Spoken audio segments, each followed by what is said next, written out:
Hey everyone, Jameson here, and in today's video I want to show you my keyboard. That was this keyboard, and I want to show you why I use a keyboard like this. A lot of people think it's kind of interesting, at least when my friends come over, they're like, what kind of keyboard is that? And so I thought I'd share it with you, and I'll describe like why I chose to use this keyboard and what it does.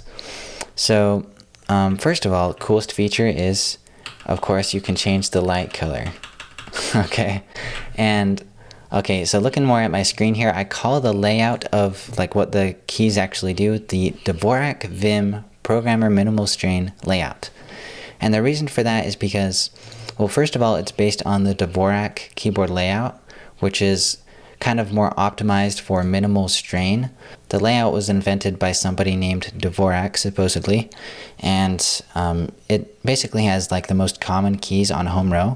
So right here on home row, it's A, O, E, U, and then I, and then D, H, T, N, S. Okay, so if I open like VS Code or something, and then I enter insert mode because I'm also using Vim in addition to using this keyboard, and then I type A, O, E, U, and then I, and then D, H, T, N, S. So that's how the keys work on this. And then if I hold down certain modifier keys, like if I hold down this button right here, that will switch to layout 1 or layer 1. And so this is like all the symbols like brackets and greater than, less than, at symbol, things like that. And then over here on the right hand side, it actually turns this side into a number pad, which is extremely useful. So I'll show you that over here. Going back. So hold down this key, and then this becomes like a number pad, 1, 2, 3, and then 4, 5, 6, 7, 8, 9. So pretty cool. I really like this keyboard layout. The next layer I'll show you is like I can move the mouse with this layer. So if I hold down this key, I can actually move down or move around the mouse.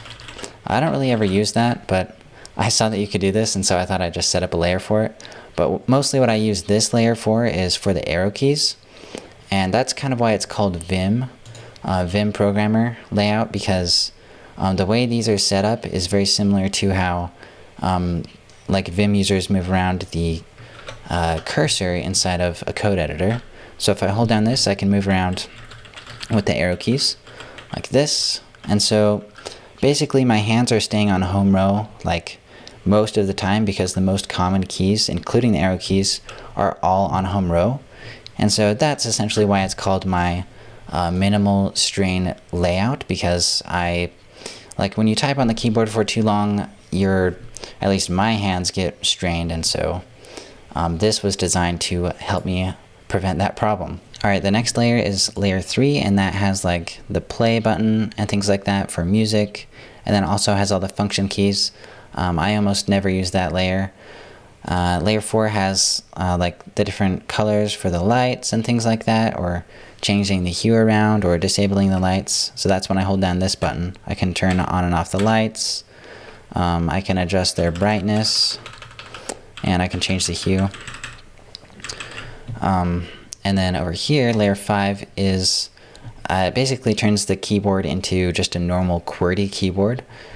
And that's because sometimes, like when I used to play games on this computer, I would need to have bindings for like WASD for moving around a character or something like that.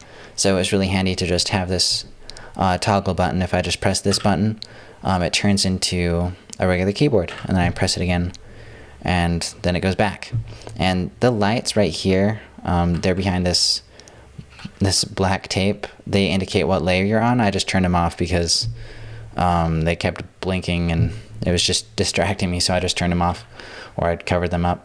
Anyway, so when I'm using this keyboard, it kind of looks like this. I'll just be switching between layers, typing things, and then I can move around with the arrow keys. So it basically turns like everything into a Vim editor because I can move around with the arrow keys so easily. It's great. Yeah, so I really like this keyboard, and yeah, I just thought I'd show that to you guys. I'm going to bring the camera up now. I'll leave a link to this keyboard. It's called the Ergodox EZ Keyboard, and I don't have any affiliation with them. I just really like the keyboard. And I also equipped it with Gateron clear switches. I'll leave a link to that as well. They're like the switches with the least amount of actuation force that I could find on the market. So I'll leave that in the description as well, in case you're interested in setting something like this up for yourself. I think it's really cool. Really helps me out personally with my own programming. I think I'm a lot more efficient this way, and it's a lot less strenuous on my hands. So that's it for this video. Just kind of an interesting concept. Thanks for watching. As always, if you like my videos, remember to subscribe and like. Really helps me out with the YouTube algorithm as well. So thanks for watching, and I'll see you in the next video.